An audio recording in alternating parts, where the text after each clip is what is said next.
একটি গ্রামে রমেশ নামে এক কৃষক ছিল। সে খুব পরিশ্রমী। রমেশের বিয়ে রূপা নামে এক সুন্দরীর সাথে। রমেশ রূপাকে পেয়ে খুব খুশি হয়েছিল।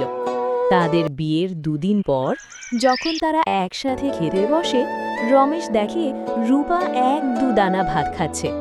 এভাবে খুব বেশি খাওয়া সম্ভব না। এটা রূপার প্রথম দিন ছিল, তাই রমেশ কিছু বলল না।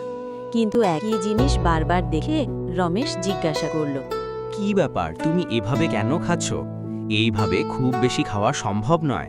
তুমি সবজিও খাচ্ছ না। রূপা বলল, না, এমনি আমার খিদে নেই, পরে খাবো। একদিন রাত্রে রমেশ ও রূপা শুয়েছিল।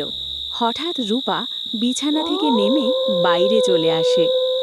রমেশ টের পেয়ে রূপার পিছু করতে থাকে। রূপা হাঁটতে হাঁটতে গভীর রাতে একটি ফাঁকা মাঠে চলে আসে। রূপার পিছু করে সেও জঙ্গলে চলে আসে। রূপাকে লুকিয়ে দেখতে থাকে।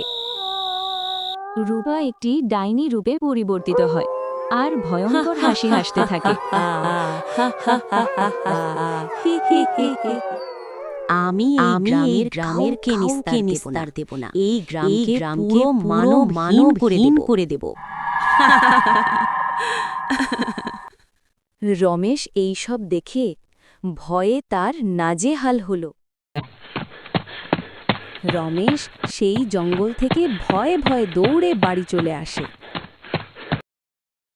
সেই দিনরাত শেষে সকালবেলায় রুমা যখন বাড়ি ফিরে আসে, রমেশ ভয়ে ভয়ে জিজ্ঞাসা করল, তুমি প্রতিদিন গভীর রাতে কোথায় যাও?